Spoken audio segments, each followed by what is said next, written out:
You ask Tiger to solve. This deals with linear equations with one unknown. The final result is x equals -1. Let's solve it step by step. Simplify the expression. Group like terms. Simplify the arithmetic. Group all x terms on the left side of the equation.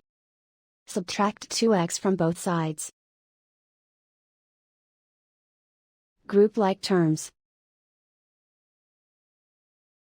Simplify the arithmetic. Group like terms. Simplify the arithmetic. Group all constants on the right side of the equation. Subtract 9 from both sides.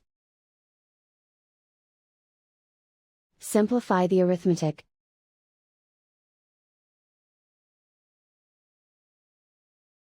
Isolate the x. Divide both sides by 4. Simplify the fraction.